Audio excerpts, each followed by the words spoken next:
By 2009, sales numbers of the S197 Mustang started to drop off. Now, Ford had a refresh of this car all the way back in 2004. That refresh would be unveiled to the public at the Los Angeles International Auto Show in November of 2008. This update would modernize the car. It would make it look longer and lower, although the dimensions of the car didn't actually change. One thing that came about in this revision was the 5.0-liter Coyote motor. That's kind of a big deal. In this video, we're going to cover the S197 from 2010 through 2014. One disclaimer, the Shelbys and the Boss 302s are covered in separate videos. I'll link those at the end of this one. With that out of the way, let's take a look at the 2010 through 2014 S197 Mustang. We went around surprising people by swapping their rides with a Ford. And we got a little help from their friends and family. What? And Brett drove the Mustang for a whole week. Sweet. This thing is going to be fun to drive. Feels like you got some power at your fingertips. You're getting the Bluetooth. The sync stuff was really neat. Sports scores. Sports scores. This is the first sports car that I can honestly say I didn't have to sacrifice a little comfort for some power. Get to the Ford Swap Your Ride sales event and get a Mustang with 0% financing plus $1,500 cash back. Yep, you get both at your local Ford dealer.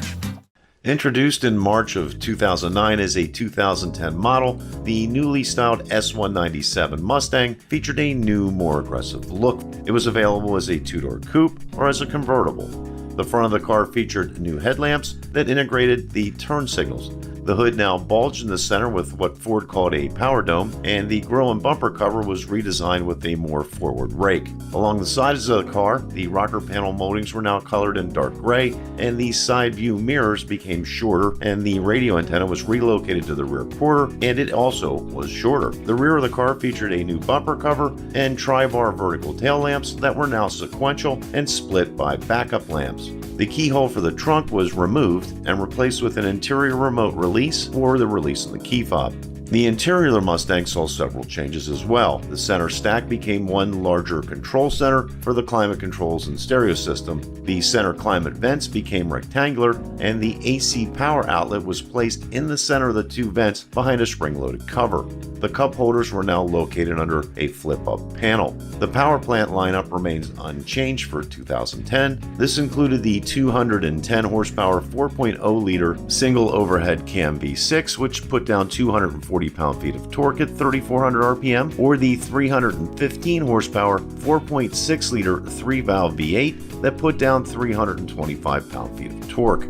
The standard transmission was the 5-speed, and the optional was the 5-speed automatic. Standard rear gears were a 3.31 to 1. The Mustang was available either as a V6 or as a GT model. Both could be ordered as a base or as a premium. The Mustang suspension was comprised of coilover struts in the front. The rear was a 3-link coil spring setup on a live rear axle. Standard features for any Mustang included air conditioning, AM/FM stereo with a single disc CD player, cruise control, power 4-wheel anti-lock disc brakes, power rack and pinion steering, front and rear stabilizer bars, dual front and side airbags, remote keyless entry, cloth bucket seats, a rear 50/50 split bench, front door mat pockets, power windows, locks, and side view mirrors, 2 cup holders, speed control, a tilt steering wheel, variable windshield wipers, a tire pressure monitoring system, a capless fuel filling system, and a rear defroster. Premium V6 cars were equipped with 17-inch aluminum wheels, leather trim seats, ambient lighting, bi-color illumination cluster lighting, a 6-way power driver's seat, a bright aluminum instrument panel, pedal covers and shift knob, door trim panel inserts, and a Shaker 500-watt audio system with an AM/FM stereo, in-dash 6-disc CD changer, and 8 speakers with MP3 capability and a Sirius satellite radio.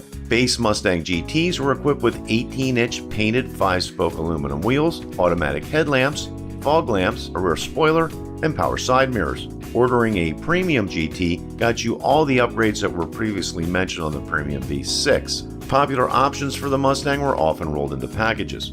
The track pack included dual piston front calipers and performance pads, a 3.73 axle ratio, electronic stability control, GT500 front and rear stabilizer bars and shock tuning, and 19-inch painted aluminum wheels. V6 owners could dress up their cars with the Pony package. This included a Pony grille with a chrome bezel, fog lamps, Pony fender badges, lower body tape stripes, 18-inch polished aluminum wheels, automatic headlamps, a rear spoiler, a chrome exhaust tip, and body-colored side view mirrors. The automotive press gave the new-look Mustang mostly positive reviews. Almost every reviewer that drove it found it to be a fun car to drive. Car and Driver stated, "The Mustang is as fun as firecrackers on the 4th. Everything is oversized and executed at volume 11.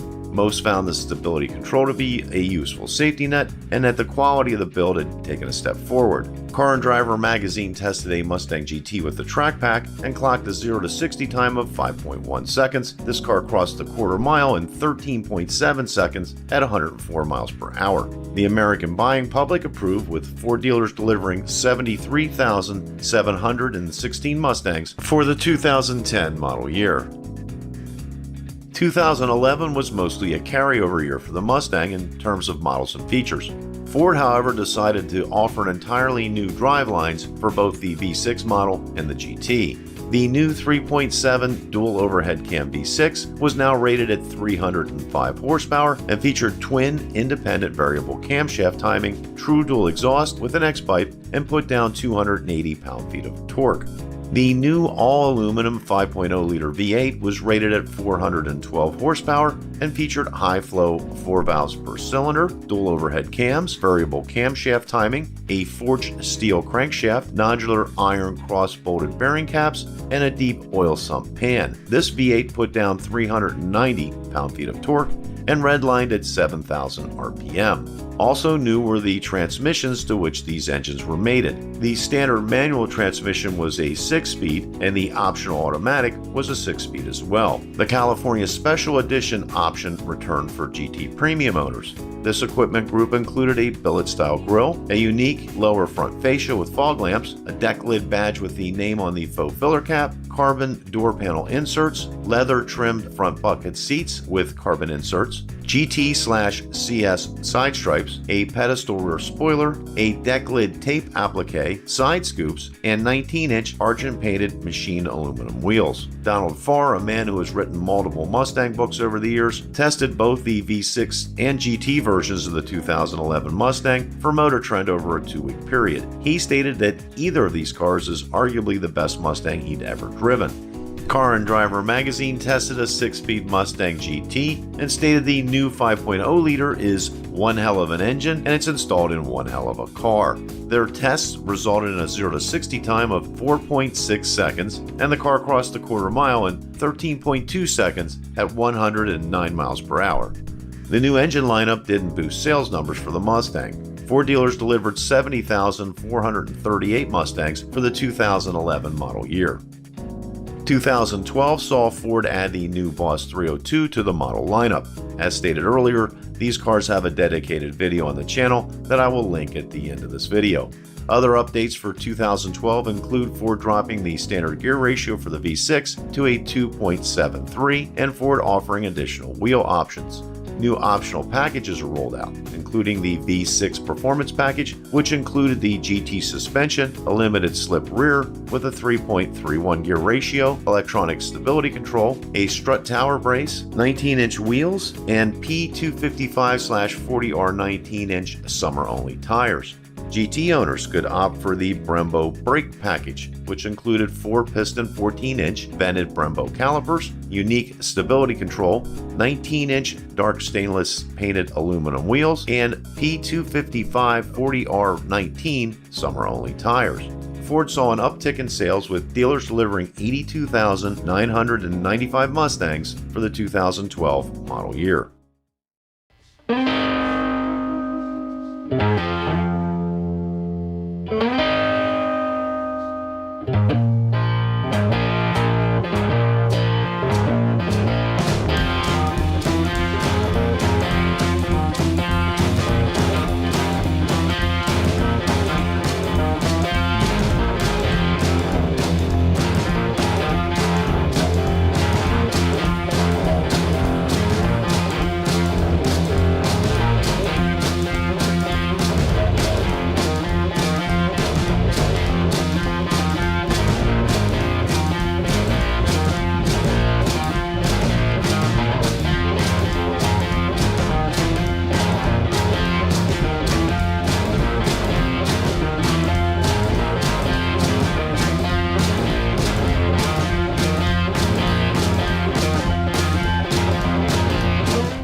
2013 brings a mild refresh to the Mustang. Ford restyles the front of the Mustang with new sheet metal and a bumper cover, giving it a more rounded look, and it makes the car more aerodynamic as well. The headlight buckets now feature LED strips. The rear of the car receives a new bumper cover, taillight panel, and LED sequential tail lamps, which were all LED. The backup lamps only appeared white when engaged. Recaro seats become an option for the premium V6 and GT Mustangs. The track package is offered on the GT. This includes the Brembo brake package plus a 3.73 torsion rear differential, the Boss 302 radiator, and the engine oil cooler. There are no other changes of note. Mustangs see a slight downturn, with Ford dealers delivering 77,186 Mustangs for the 2013 model year. 2014 was almost a complete carryover year. The Boss 302 was not offered in 2014, and the only changes of note were to paint color availability.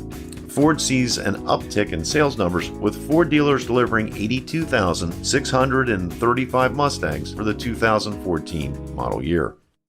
Now, this refresh of the S197 Mustang never met the sales success that the earlier 2005 through 2009 Mustangs had achieved, and I don't blame Ford or this refresh for that lack of sales. Much like the 1965 Mustang and its sales success, the 2005 S197 sales numbers were noticed by the competition. In 2008, Dodge introduced a new Challenger, and it was retro.